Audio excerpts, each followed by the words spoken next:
Each year, roughly 2 billion low-tech pencils are sold in the US, and 14 billion are sold worldwide.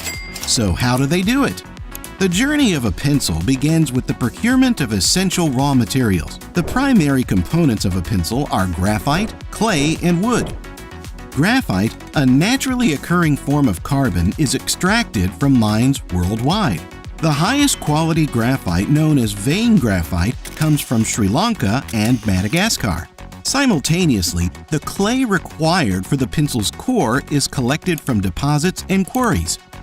This clay is crucial in determining the pencil's hardness and the darkness of the lead. In addition to graphite and clay, wood plays a pivotal role in pencil construction. The most commonly used wood is cedar, more specifically California cedar, the choice wood for many years. Cedar has a pleasant odor, does not warp or lose its shape, and is readily available. Pencil manufacturers often rely on sustainable forestry practices to ensure the responsible sourcing of wood.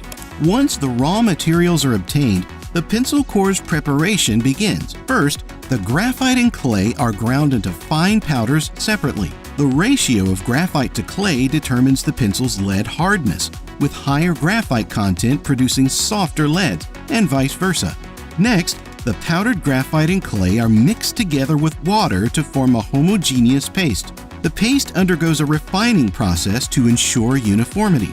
The mixture is then extruded through a machine to shape it into long, thin rods. These rods are cut into lengths corresponding to the pencil's final size. The process of mixing graphite with clay can be traced back to a chemist named Nicolas Jacques Conte.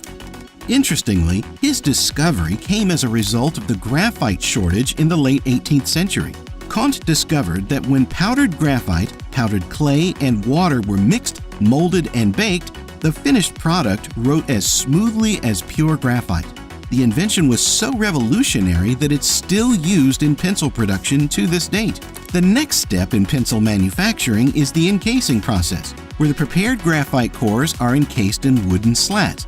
These slats are typically made from cedar wood. The cedar usually arrives at the factory already dried, stained, and waxed to prevent warping.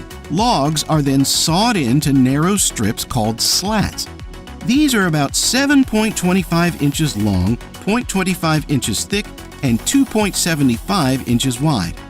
The slats are then placed into a feeder and dropped, one by one, onto a conveyor belt which moves them along at a constant rate. One by one, the slats pass under a giant cutting wheel. This wheel carves grooves into the slats that will become the channel in the middle that holds the lead. Continuing along the conveyor belt, half of the slats are coated with a layer of glue, and the cut graphite is laid in the grooves of these slats. The slats without glue and without graphite in the grooves are placed on another belt that carries them to a machine that picks them up and turns them over. So they're laying on the belt with the grooves facing down. The two conveyor belts then meet, and each unglued slat is placed over a slat with glue and graphite, forming a sandwich. After the sandwiches have been removed from the conveyor belt, they are placed into a metal clamp and squeezed by a hydraulic press and left clamped together until the glue is dry. Once bonded, the pencils go through shaping machines. These machines cut the pencil slats into their iconic hexagonal shape, which is the most popular due to its ergonomic design and resistance to rolling off surfaces. This is done in two steps. First, the upper cutter of the machine forms 3 sides on top. Then, its lower cutter shapes 3 sides on the bottom. As soon as the bottom sides form, the pencils separate. After shaping, the pencils undergo sanding to smoothen their surfaces. This step helps to remove any imperfections and provides a comfortable grip for users. The pencils are then coated with a protective layer to improve durability and appearance. A lacquer or enamel coating is applied, and the pencils are dried and polished to achieve a smooth finish. Sometimes pencils may receive additional treatments, such as a heat treatment, to enhance their strength and resistance to breakage. Many pencils come equipped with erasers at one end, making them versatile tools for writing and correcting mistakes. The erasers are typically made of synthetic rubber or a combination of rubber and other materials. The idea of attaching an eraser to a pencil is traced to Hyman W. Lipman.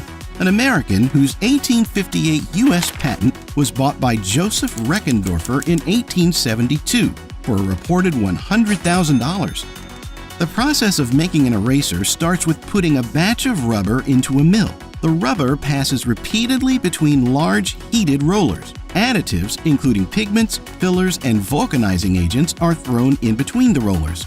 The mixture is blended thoroughly to ensure uniform distribution of the ingredients. Vulcanization is a critical process in eraser manufacturing. It typically occurs in specialized machines known as vulcanization presses or vulcanizers. These machines are designed to apply heat and pressure to the rubber compound, allowing the cross-linking of polymer chains and transforming the raw rubber material into a more durable and resilient form. On top of making it more elastic and resilient, vulcanization also helps make the rubber more effective in erasing pencil marks.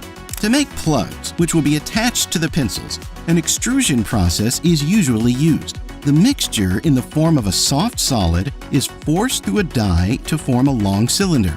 The cylinder is repeatedly cut as it emerges, forming plugs. To attach the eraser, a ferrule, a metal or plastic piece, is inserted at the opposite end of the eraser and the assembly is fixed onto the pencil. This process may involve some automated steps, but certain pencils are still assembled manually. Pencils are often initially packaged in bulk quantities for distribution to retailers, wholesalers, and stationery suppliers. Bulk packaging typically involves packing large quantities of pencils into sturdy cardboard boxes. The boxes are designed to accommodate various pencil sizes and can hold hundreds or even thousands of pencils. For pencils intended for direct sale to consumers, retail packaging is used. Retail packaging typically includes individual pencil sets or packs. The pencils are neatly arranged and secured inside a cardboard, plastic, or blister pack. The packaging may also include branding, product information, and barcode labels for easy scanning at the point of sale. Because they travel along a conveyor belt during the manufacturing process, pencils are thoroughly scrutinized before they're distributed to the public. Workers are trained to discard pencils that appear dysfunctional, and a select number are sharpened and tested when the process is complete. A common problem is that the glue of the sandwiches sometimes don't adhere, but this nuisance is usually caught when the sandwiches are being cut. Even with the world going electronic, the pencil industry continues to steadily grow. The global market size of the pencil industry currently sits at $15.95 billion, but experts predict the market will grow by 7% by 2028.